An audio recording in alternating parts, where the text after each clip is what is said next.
del Señor. Le envío un abrazo y un beso también. Que se mejore pronto. Gloria al nombre del Señor Jesús. Aleluya. Hemos estado batallando con la salud ambos por varios días. Gloria al Señor, pero aquí estamos. Gloria al nombre del Señor, para así cumplir con esta encomienda de predicar la palabra del Señor. San Juan capítulo 5, hoy vamos a tratar, ¿verdad? No creo que vaya a terminar, ya que esto voy a ir con calma, ¿verdad? Esto es un tema bien importante que tenemos que hablar, gloria al nombre del Señor, respecto a la teología, lo que es la sanidad divina, ¿verdad? ¿Cuánto creen que Dios sana todavía? Vamos a hablar de sanidad durante los próximos domingos, posiblemente. Saludamos también y reciba un abrazo fuerte a nuestro hermano Urbano, sé por lo que ha estado pasando, así que seguimos hacia adelante orando por usted y su familia, y oramos por todos los demás hermanos que no están con nosotros, para que Dios los fortalezca, les dé salud. Todos tienen San Juan capítulo 5, hermano. San Juan capítulo 5.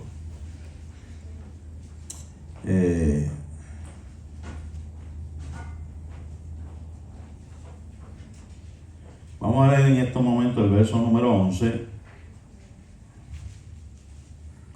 Del 11 al 13 nada más voy a leer, después voy a hacer un exégesis con ustedes, bueno, que me escuchen de lo que voy a estar hablando acerca de este pasaje. El viernes les invito, especialmente a los jóvenes, voy a estar hablando de escatología, el libro de Apocalipsis, va a ser interactivo, voy a traer algunas hojas para que todo el mundo participe y haga ejercicios conmigo, ¿verdad? Identificando cosas, porque yo sé que es más fácil aprender tocando y escribiendo, ¿verdad? Que yo nada más estar hablando, especialmente del libro de Apocalipsis. No se preocupen, va a ser bilingüe, van a tener las copias que tengo o las que voy a hacer son en inglés.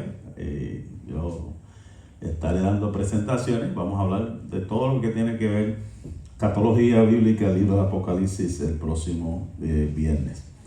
Cuando todo tenga, diga nuevamente amén. Dice la palabra del Señor en el nombre del Padre, del Hijo y de su Santo Espíritu. Amén. Él respondió, el que me sanó, él mismo me dijo, toma tu lecho y anda. Entonces le preguntaron, ¿quién es el que te dijo, toma tu lecho y anda? Y el que había sido sanado no sabía quién fue, porque Jesús se había apartado de la gente que estaba en aquel lugar. Padre, en el nombre de tu Hijo amado Jesús, te adoramos y glorificamos tu nombre. Padre, gracias te damos por este privilegio, por esta grande oportunidad que tú me concedes nuevamente, el poder estar aquí en esta mañana, casi llegando el mediodía, Señor, para así entregar esta palabra así como tú la has puesto en mi corazón.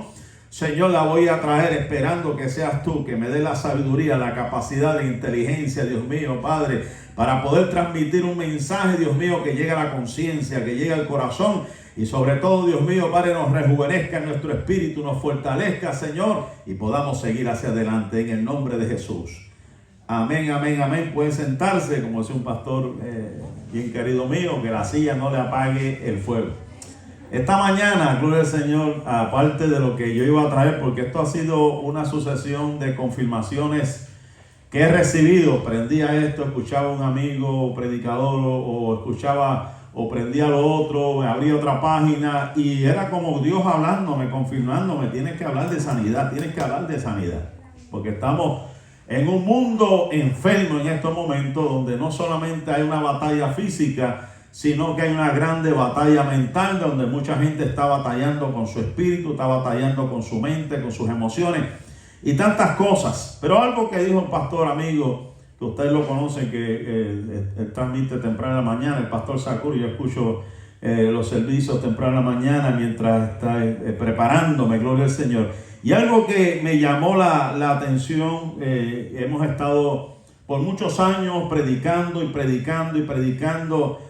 el mensaje del Señor, ¿verdad? Que sabemos que todo lo que nosotros hemos aprendido en este lugar es base prácticamente a unas enseñanzas, a un conocimiento previo de lo que ha estado a través del tiempo evolucionando, ¿verdad? Pues sabemos que todo esto comenzó con el pueblo judío, ¿verdad? El pueblo hebreo. Y después que el pueblo hebreo, gloria al nombre del Señor, había rechazado al maestro, pasó este periodo que se llama el periodo de la gracia para Dios tratar especialmente con el pueblo judío, pero adoptamos el sistema, ¿verdad?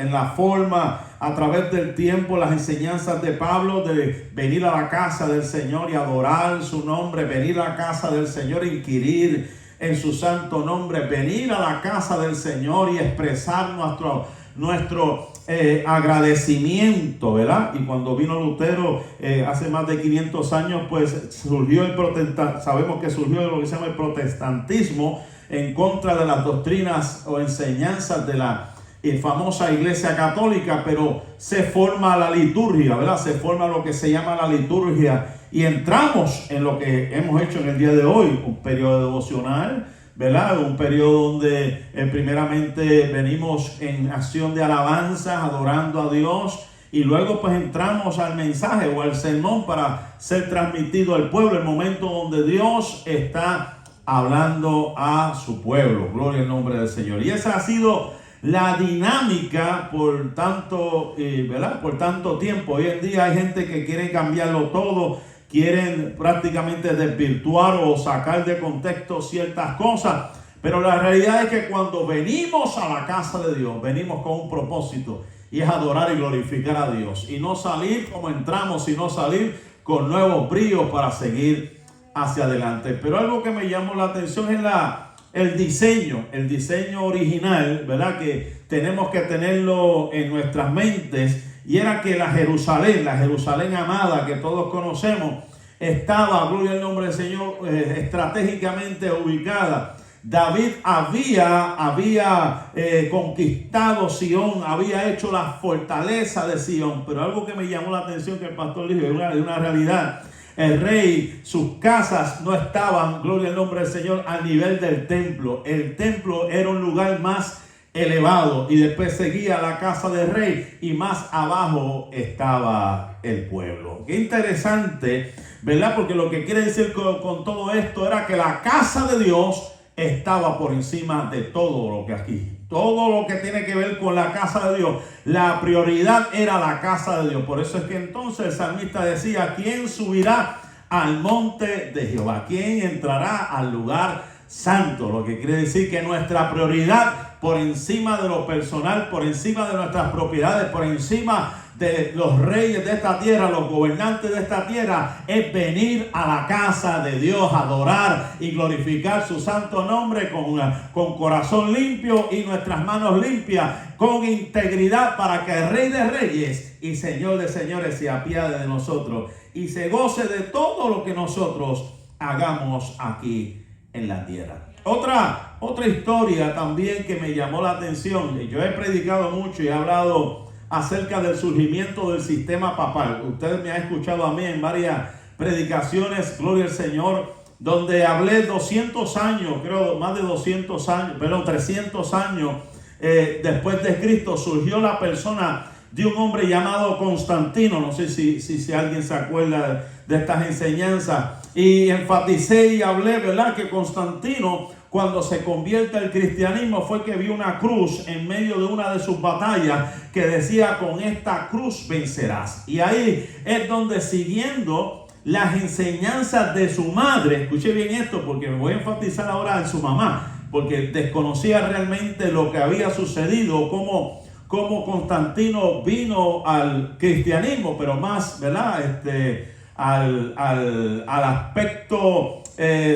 político religioso, porque él fue el que unió la iglesia al Estado. Realmente, después de aquella visión que tuvo de aquella cruz, él prácticamente lo que hizo fue tomar de la iglesia los líderes principales y ubicarlos en posiciones gubernamentales, y de ahí es donde surge la figura, ¿verdad?, o el sistema papal. Pero algo que estudiaba esta semana era acerca de su mamá. No sé si han escuchado la historia de Flavia Julia Elena Augusta, tremendo nombre para los nietos próximos, ¿verdad? Flavia Julia Elena Augusta, que nació alrededor del 250 en Bitinia, al norte de Turquía, junto al Mar Negro, en el seno de una familia humilde, una mujer hermosa, ¿verdad? Que atrajo al famoso general romano Constancio Cloro, se llamaba Constancio Cloro, como el cloro, ¿verdad? Que lo usamos, cuando la vio mientras recorría la zona. Pero tristemente, dice la historia, que este hombre, por ambición, por, ¿verdad?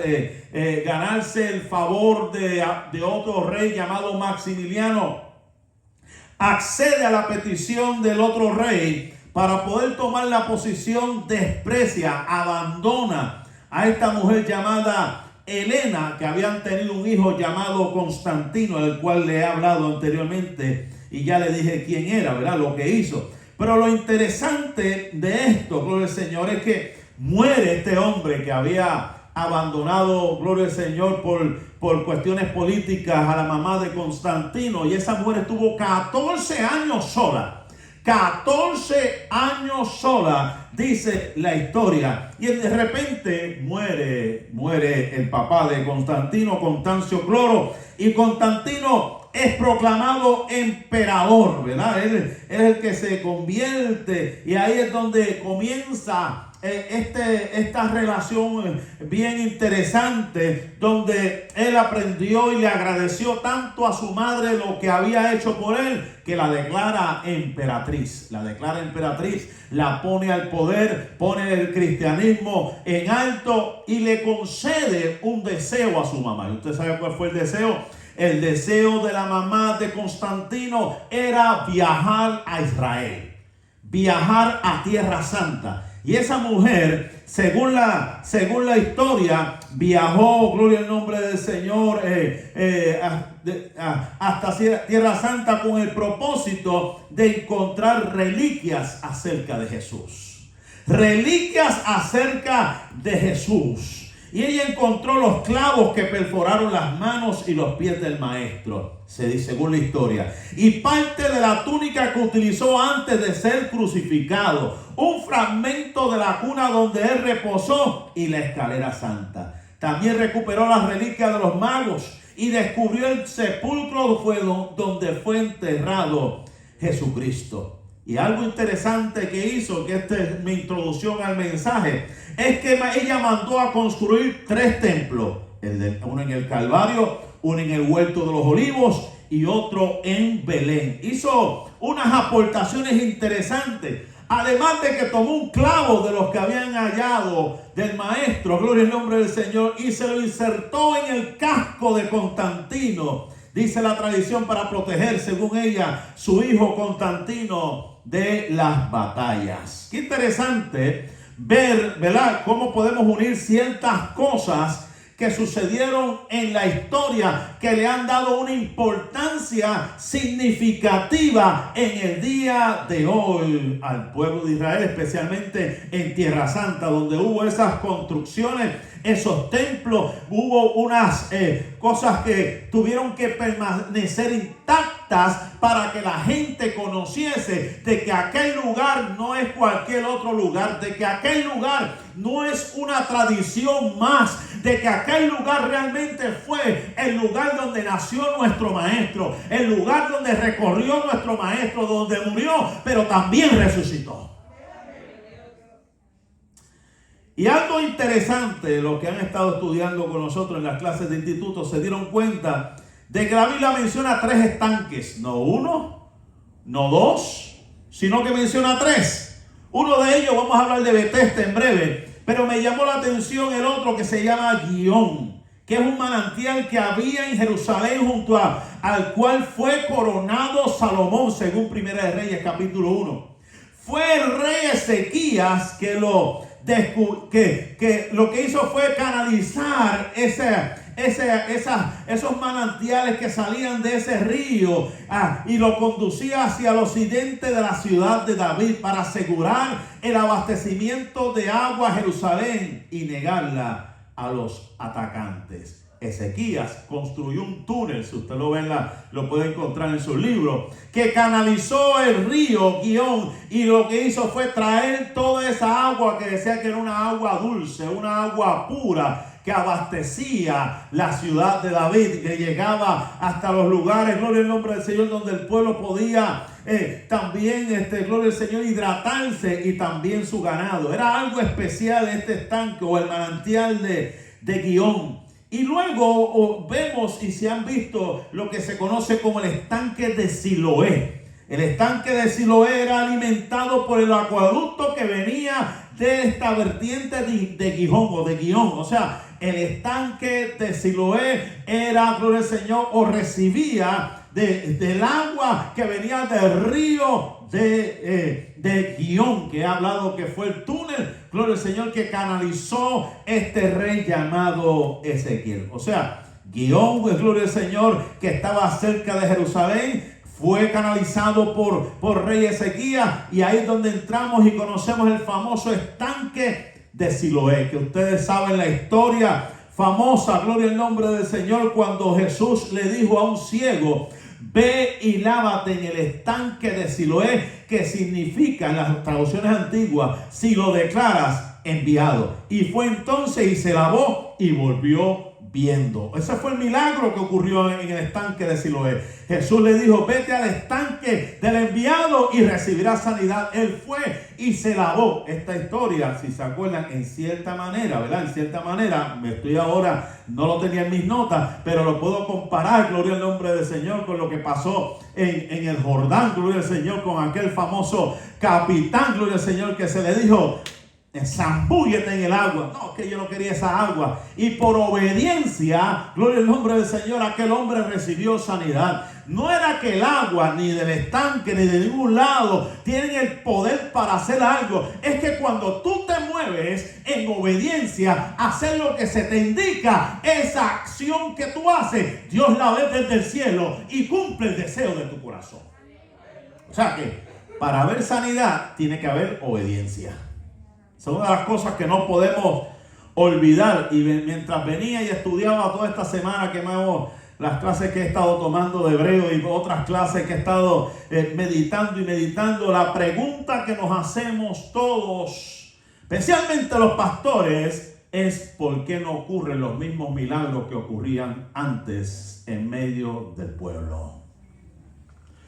¿Por qué? Y me preguntaba: Señor, pero si es que tú eres el mismo ayer y hoy, por los siglos de los siglos.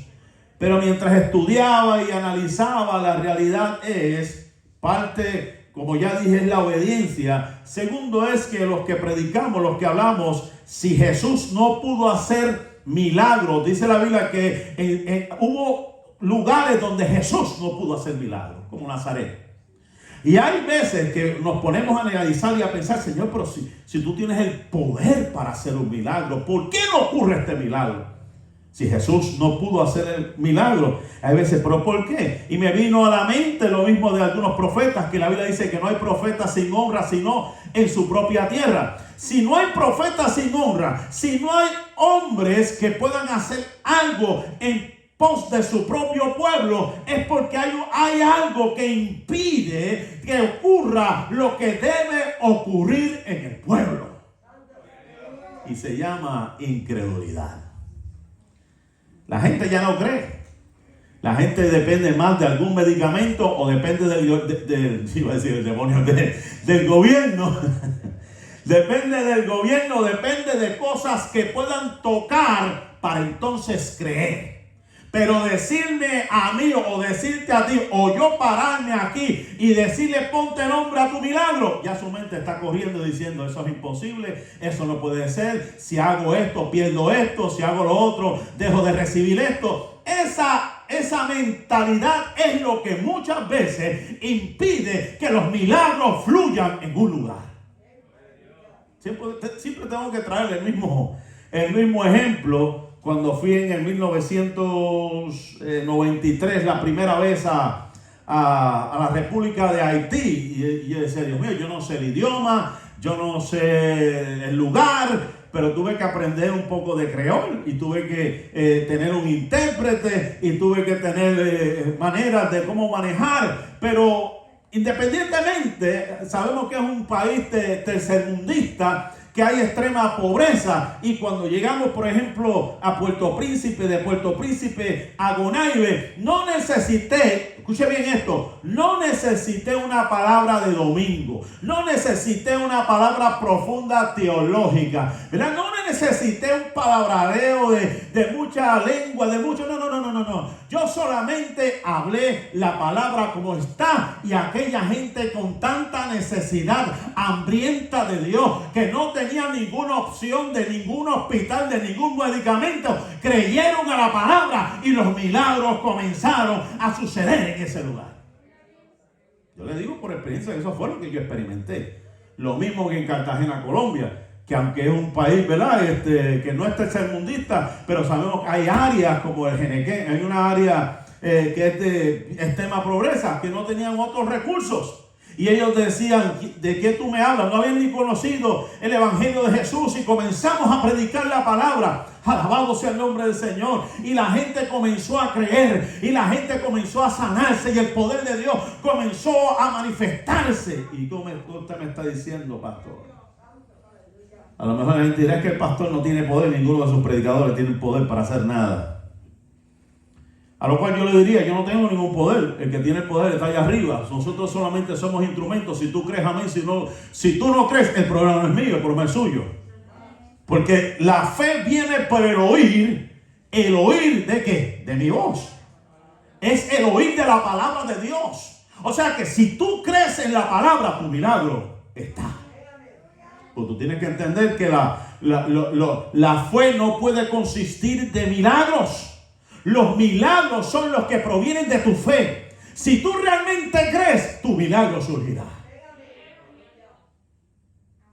Pero estamos hablando en el 2022, pastor, la pandemia, pastor, hay un montón de gente enferma, hay un montón de gente pasando por esto, hay un montón de gente que está asustada con esto de Ucrania en estos momentos, que la guerra está por explotar, yo no sé si ha explotado. Hay un montón de gente que está pasando por esto y lo otro, y no tiene mente para esto, no tiene mente para lo otro. Yo te sigo diciendo, Dios es un Dios que se especializa en lo imposible, no importando lo que esté sucediendo a nuestro alrededor. Si creemos en la palabra, Él ha de cumplir lo que Él prometió para nuestra vida. Alabado sea Dios en esta hora.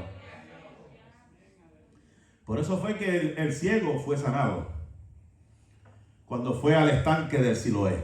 Por eso fue que el otro ciego, Bartimeo, fue sanado. No lo había visto, pero escuchó la fama de Jesús cuando veía, cuando caminaba, la gente hablaba y él escuchaba. Y entonces Bartimeo comenzó a gritar: Jesús, hijo de David, ten misericordia de mí. No dijo sáname en el momento. Lo que dijo fue Jesús. O sea, que para poder recibir el milagro también tenemos que reconocer quién es el que hace milagro. ¿Quién es el que hace milagro? ¿Quién tiene la autoridad? Es el nombre de Jesús. Que la Biblia dice que ante Él se doblará toda carne, toda rodilla, toda carne ha de confesar el nombre de Jesús. Jesús es el nombre sobre todo nombre. Él es el mediador entre Dios y los hombres, Jesús. Tenemos que ser como Bartimeo, decir: Jesús, hijo de David, ten misericordia de mí.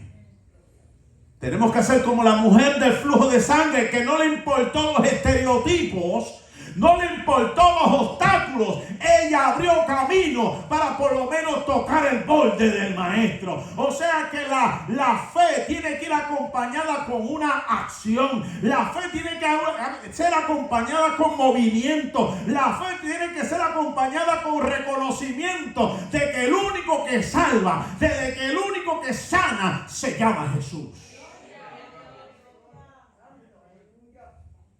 No era el estanque, era Jesús. Interesante, si usted ya vio o leyó el capítulo 5, algunos lo más seguro que ya leyeron el pasaje completo. Si usted va al primer versículo, porque la exégesis de esto se compone, No le voy a dar el verso número 11, sino le entramos a los versículos anteriores para explicar lo que está sucediendo, ¿verdad? Dice la Escritura que Jesús había sanado al hijo de un noble. Y Juan entonces dice que después de estas cosas había una fiesta de los judíos y subió Jesús a Jerusalén. Si subió era porque estaba bien bajito. Por eso es que le dije al principio, la importancia de Jerusalén. Estaba en un lugar alto y el templo estaba más alto. O sea que esto iba en escala. Y hay en Jerusalén, cerca de la puerta de las ovejas. ¿Por qué Juan pone da este énfasis? La puerta de las ovejas. Él pudo haber dicho, ahí estaba el estanque. No. Él dice que en Jerusalén, y hay en Jerusalén, cerca de la puerta de las ovejas. Si usted va a Juan capítulo 10, aleluya, y verso 7, la Biblia dice, volvió pues Jesús a decirle, de cierto os digo, yo soy la puerta de las ovejas. Todos los que antes de mí vinieron ladrones son y salteadores, pero no los oyeron las ovejas. Yo soy la puerta, que por mí entrare será salvo, y entrará y saldrá y hallará pastos. Juan está diciendo en este capítulo 5, está diciendo, cerca del estanque había una puerta, literalmente había una puerta de las ovejas. Juan en el capítulo 10 le está recordando, ¿ustedes se acuerdan de esa puerta? Quiero que sepan que todo ese pasaje tiene algo completo, tiene una tipología acerca de Jesús. Y lo primero que dice, la puerta de las ovejas que yo le estoy hablando, en el capítulo 5, esa puerta Jesús dijo, yo soy la puerta. O sea que él volvió al lugar de origen. Quiero que usted entienda y vea el concepto, cómo la Biblia, cómo se interpreta las cosas, y lo vamos a ver a la luz de la Escritura, porque Jesús mismo lo está diciendo, yo soy la puerta. Y no era casualidad que él llegó a ese lugar donde estaban las ovejas, donde estaba la entrada para llegar donde estaban las ovejas. Y las ovejas lo único que tenían que salir y llegar donde el estanque. Alabado sea el nombre del Señor Jesús en esta hora. Esto es lo que yo le llamo el escenario, esta perícopa. Esto es lo que nosotros le llamamos perícopa, que lo que está antes no tiene nada que ver y lo que está después en el escrito no tiene nada que ver, sino que se concentra la perícopa en la sanidad de un hombre paralítico. Y ese es lo que yo le llamo un escenario perfecto. ¿Por qué? Porque ahí había una multitud de enfermos, ciegos, cojos, paralíticos que estaban esperando el movimiento de unas aguas. Y yo me rompía la cabeza con esto del movimiento de las aguas, porque no todas las versiones antiguas tienen eso del ángel, ¿sabía? Solamente la Reina Valera y una que otra versión, pero la versión de 1569 que tengo de la Biblia del Oso dice que era el ángel del Señor el que batía las aguas. Algo interesante, ¿verdad? En los misterios de Dios, ¿verdad? ¿Por qué los copistas decidieron poner ese fragmento o decir no, era un ángel que movía las aguas? Hay otras teorías, porque yo tengo que hablarle de lo que estaba sucediendo, porque ese lugar era antes, gloria al Señor, de los tiempos de Jacob, era una de las cosas que se había adquirido. Después los romanos lo convirtieron en un templo prácticamente, donde estaba su dios Esculapio, que era el dios de las sanidades. Y había toda clase de artefactos o de forma para reconocer la entrada de que eso era de enfermos en ese lugar. Estaba todo pegado, todo adornado para adorar al dios Esculapio, que dicen que era el dios de las sanidades de los romanos. Y también los griegos le tienen otro nombre a ese dios. Y era una batalla. ¿Por qué? Porque ese lugar anteriormente había sido consagrado y los griegos y los romanos lo habían profanado y lo hicieron como si fuera una especie de templo para que adorasen a sus dioses y que no creyesen que hubiese otro dios que sanaba, sino el dios Esculapio. Y hay otro de los griegos, no me acuerdo bien el nombre, pero eran los dioses que ellos tenían. Y ahí Jesús llegó, donde estaban los enfermos, los ciegos, los cojos, los paralíticos, que esperaban el movimiento, según la Reina Valera, porque un ángel descendía de tiempo en tiempo al estanque y agitaba el agua y el primero que descendía al estanque después del movimiento de las aguas quedaba sano. Eso es lo que dice el escrito. Había un montón de enfermos, y entonces cuando el agua comenzaba, les recomiendo la película Chosen, que esa parte es tan espléndida como la hicieron. Empiezan las aguas a mover y ahí está el paralítico tratando, pero otro se le acerca. Usted sabe lo que es hacer eso por 38 años, tratando de meterse a las aguas y nadie poderlo ayudar. Usted sabe lo que es esos 38 años, dice la Biblia, que él esperó y estuvo ahí, y cuando trataba y se arrastraba, alguien le pasaba por el lado. Y según el escrito, la tradición decía que el primero que descendía era sanado. Pero si usted se dio cuenta conmigo, además de la puerta de las ovejas, que ya le adelanté lo que significa o la tipología que hay envuelta, la puerta, la entrada, hay un estanque que en hebreo se llama Betesda, el cual tiene ¿cuántos pórticos? 5. Y eso no es casualidad. Todo tiene un significado. Veo algunos que dicen, pastor, misericordia, son las 12. Dame unos minutitos más. El hombre representa al pueblo de Israel. Vamos a ponerlo así. Ese paralítico nos representaba. Que muchos de nosotros estábamos esperando milagros por fuera, de que otros, por otros medios, pudiésemos recibir sanidad. Por otros medios. ¿Cómo podemos rever? Estábamos parapléjicos. Estábamos inmóviles, estábamos cautivos, atados en el poder de las tinieblas. Esos 5 pórticos, algunos los llaman, que representan los libros de la ley. La gente ya se enferma en esos pórticos, lo que significa es que la ley puede diagnosticar el pecado, pero no lo puede curar.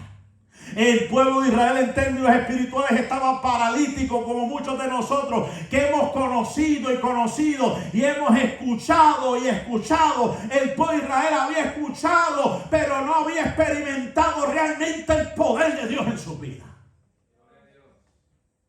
Y algunos creen que eso puede representar la Torá, como diciendo, te estamos velando, sabemos que estás aquí, estás enfermo, a lo mejor eres un pecador, a lo mejor hace tiempo llevas ahí perdido en tus delitos, pero no te puedo salvar. No te puedo salvar, solamente te puedo dar conocimiento.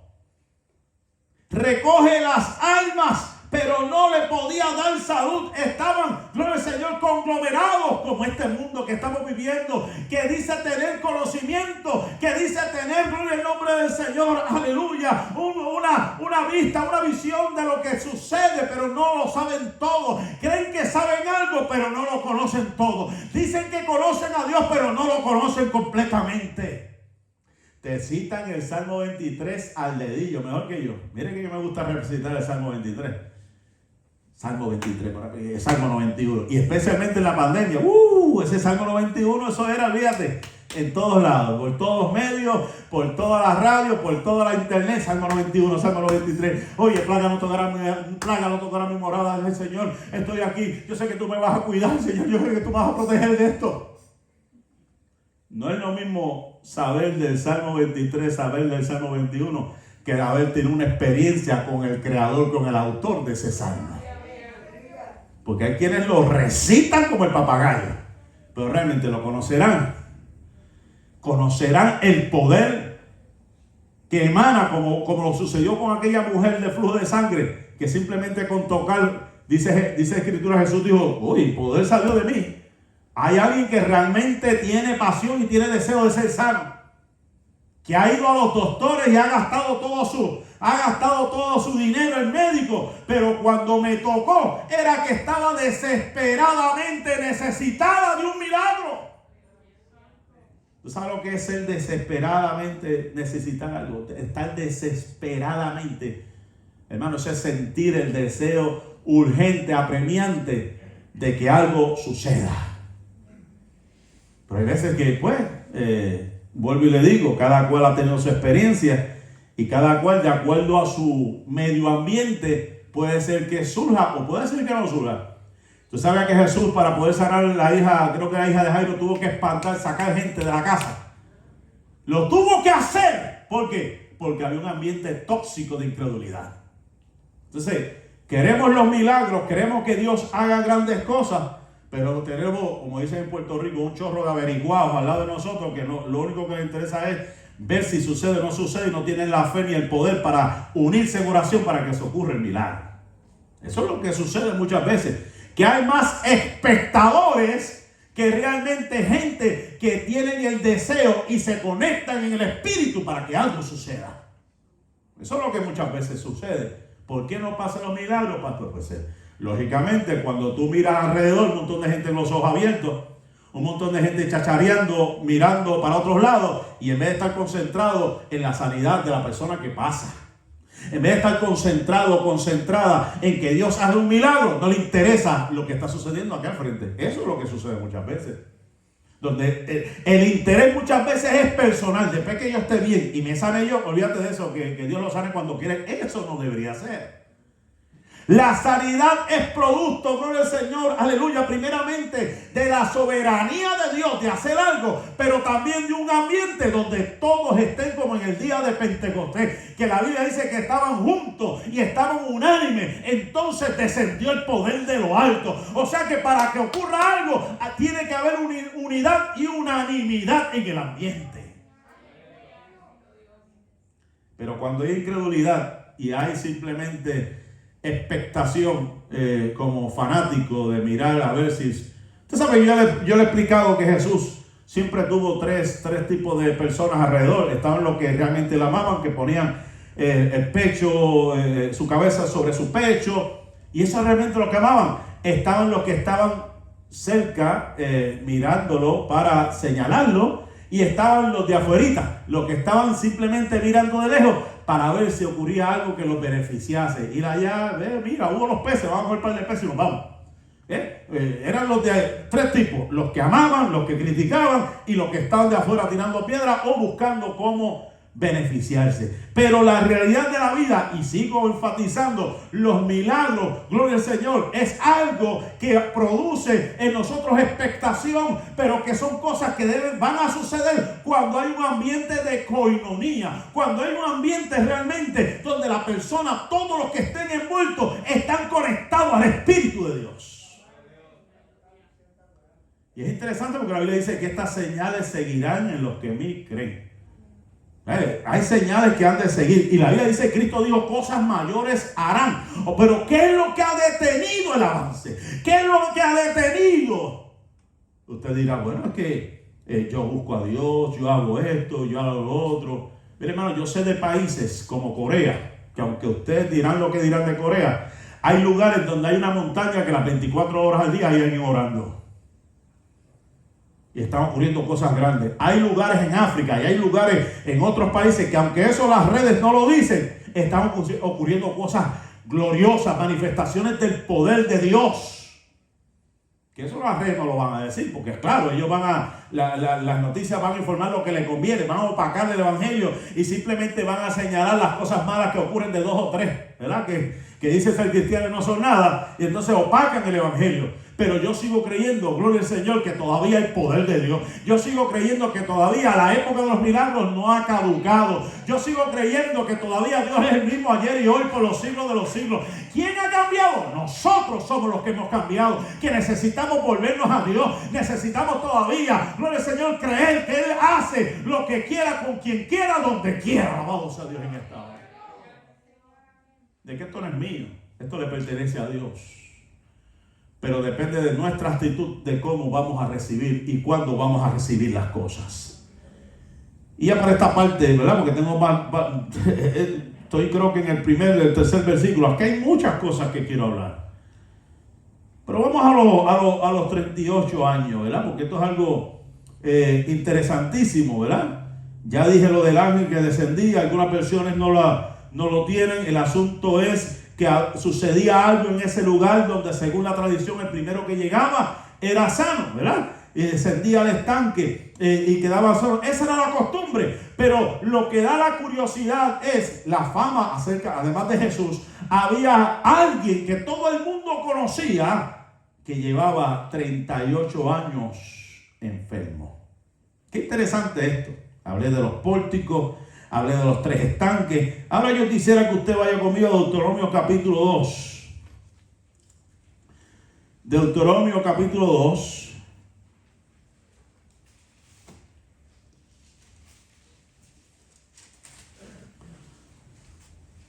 Verso 14, gloria al nombre del Señor.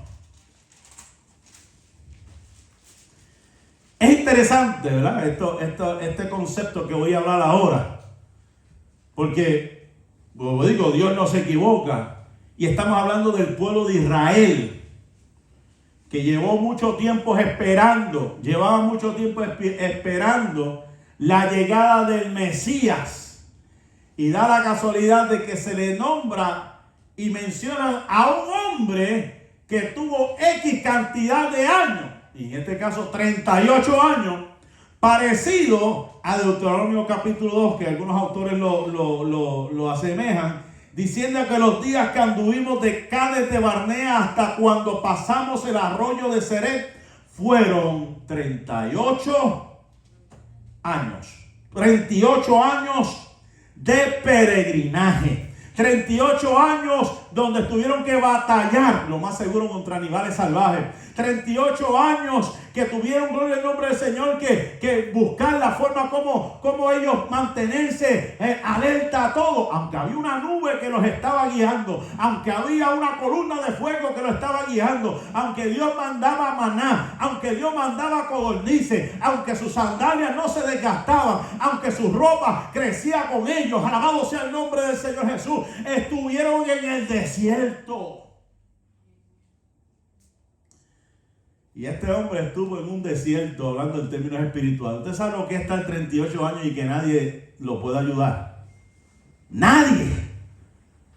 38 años y no tenía nadie que lo pudiera. Estaba encerrado en ese pórtico por 38 años y no podía llegar a las aguas porque no tenía a nadie. A diferencia de aquel otro paralítico que dice que tenía 4 amigos que lo cargaron, y entre esos 4 llegaron donde estaba Jesús.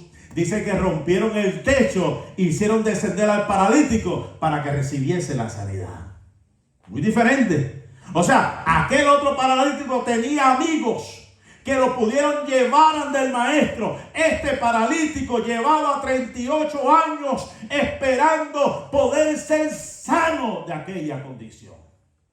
Así como el desierto. Por eso es que al principio le digo, esto es una tipología envuelta que representa el pueblo que estuvo vagando, que estuvo bajo la ley, que ha estado esclavizado, que ha estado encerrado, que ha estado viendo, gloria al nombre del Señor, el castigo o la opresión del pueblo romano. Y llega Jesús a ese lugar y le llama la atención. Pasó, lo más seguro, por la puerta de las ovejas, como quien dice, yo soy la puerta, voy para el estanque, mi pueblo necesita ser liberado y voy a comenzar a hacer una obra maravillosa, empezando con este hombre.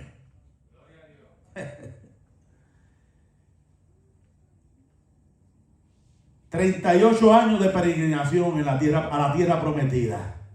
Pero este paralítico decía, yo no tengo a nadie que me lleve hacia las aguas. Él estaba esperanzado en el movimiento de las aguas. El movimiento de las aguas. O sea, que lo único que estaba pendiente durante 38 años era que esas aguas se movieran y él tuviese la oportunidad de ser sanado. Alabado sea el nombre del Señor. Pero llegó Jesús. Llegó Jesús a ese lugar, pasado la puerta. Llegó al estanque. Y yo me puse a analizar, porque hay varias interpretaciones con esto del movimiento de las aguas, lo que representa las aguas. Pero estamos hablando del ministerio de Jesús, estamos hablando del pueblo de Israel, estamos hablando de nosotros que llevamos, yo no sé cuánto tiempo usted ha llevado esperando por un milagro. Yo no sé cuánto tiempo usted estuvo antes de que llegara Jesús a su casa, alabado sea Dios, a su vida, para cambiar su vida, para transformar su vida, para sanarlo, alabado Dios, en esta hora. El Espíritu, esto fue lo que yo recibí mientras oraba y estudiaba esta palabra, que el Espíritu me decía: ¿te acuerdas cuando yo me movía sobre la superficie de las aguas? ¿Te acuerdas en el Génesis? Cuando dice la Biblia que el Espíritu se movía sobre las aguas. Y yo busqué otras versiones antiguas que dicen que el Espíritu aleteaba sobre las aguas. Y hay otras versiones que dicen que el Espíritu incubaba. Alabado sea el nombre del Señor Jesús en esta hora. Lo que eso significa que había un comienzo, había un principio. Él estaba comenzando a hacer las cosas. Cuando llega Jesús donde está ese paralítico, Él le dijo: olvídate del mover de las aguas, olvídate de lo que está pasando. Yo soy el dador de la vida, yo soy el que muevo las cosas, y tú que estás acostado en ese lugar, yo soy el que te doy la autoridad en esta hora para que te pongas de pie. Alabado Dios en esta hora. Mi alma alaba la gloria de Dios en esta hora.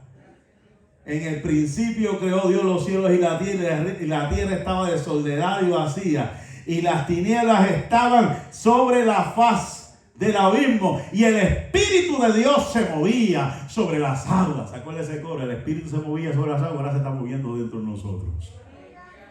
Estábamos cautivos, estábamos paralíticos por causa del pecado, por causa de este mundo. Alabado sea el nombre del Señor. Y la Biblia dice que Él nos dio vida cuando nosotros estábamos cautivos en nuestros delitos, en nuestras glorias, Señor, en todos nuestros pecados. Él nos dio vida. Alabado sea Dios en esta hora. La puerta Jesús llegó al lugar en el preciso momento que yacía ese hombre a 38 años, así como Israel estuvo, según esa porción de la palabra que leí, que estuvo esperando, estaba caminando, estuvo, gloria al Señor, en aquel lugar. Alabado sea el nombre del Señor. Aquel que movía las aguas, al principio llegó a ese lugar para sanar a un enfermo que llevaba tiempo, que nadie lo ayudaba. Jesús vino a sanarte, Jesús vino a libertarte cuando estabas perdido, que no tenías esperanza, que habías perdido la fe. Jesús llegó a tu vida, Jesús llegó a mi vida, Jesús llega a la vida de todo aquel que le pide. Porque el que pide, Dios le concede. Pero mire, ¿se acuerdan, como ya dije, de Bartimeo? Con anhelo, con deseo. Si quiere, Señor, ¿no? Usted tiene que pelear la bendición también. Y termino esta parte de hoy con la pregunta, la famosa pregunta. Voy a dar los otros versos para más adelante. La famosa pregunta de Jesús. Verso número 6. Cuando Jesús lo vio acostado y supo que llevaba ya mucho tiempo, él sabía. La pregunta, lógicamente, ¿por qué Jesús le hizo esa pregunta? Es una pregunta lógica. Para algunos sería absurda. Para otros sería: esto no tiene sentido. Si está ahí postrado, está ahí acostado, está ahí parapléjico en esa camilla, ¿cómo Jesús le hace esa pregunta? Y no fue la primera vez, Él la hizo en otras ocasiones también, y si usted ha buscado. Jesús pregunta: ¿quieres ser sano? Si Jesús te preguntara en estos momentos, algunos muchachitos dirían: obvio, ¿verdad? Esa sería Hay otros que dirían: ¿really?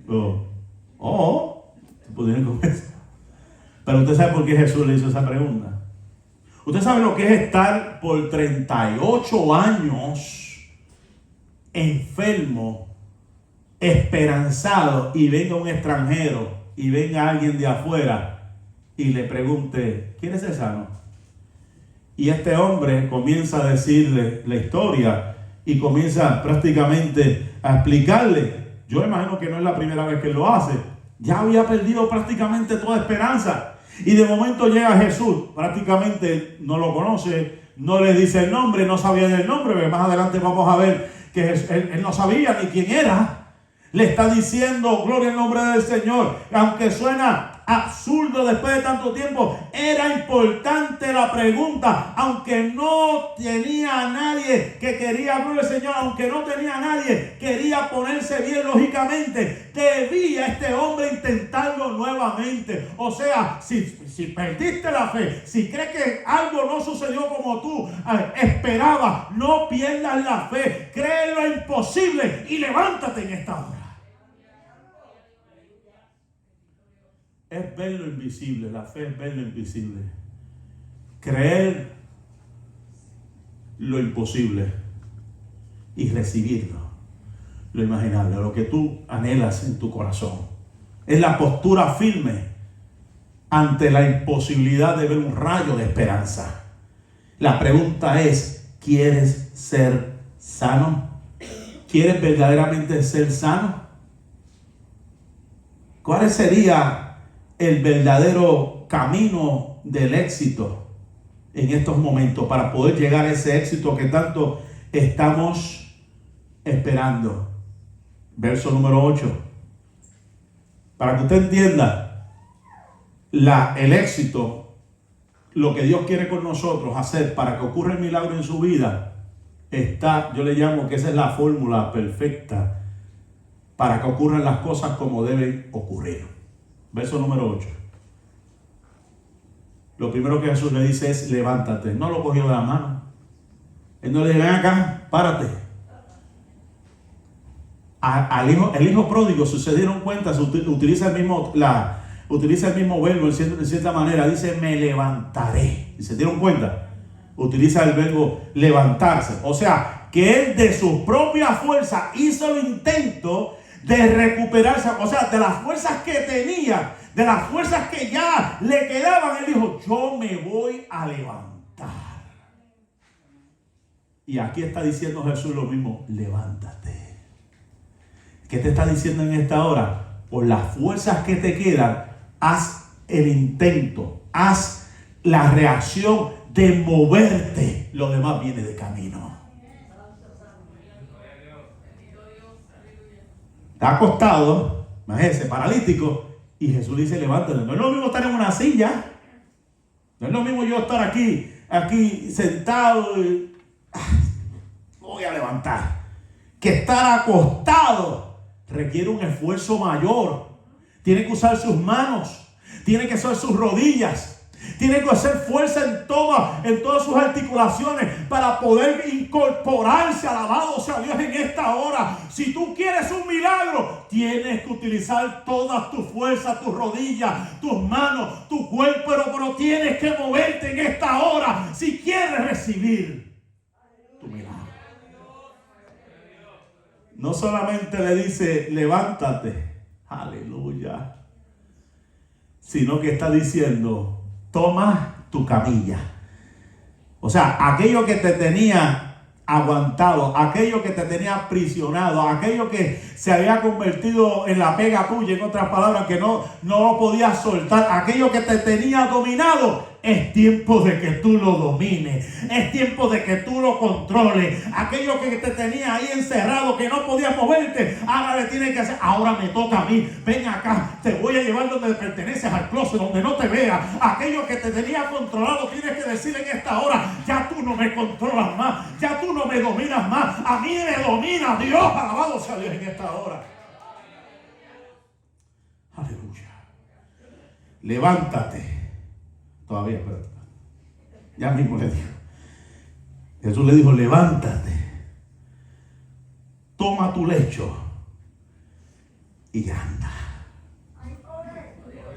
¿Qué quiere decir eso? No te quedes ahí parado. Tienes que comenzar a andar. Los ciegos, él le decía, vayan y lávense.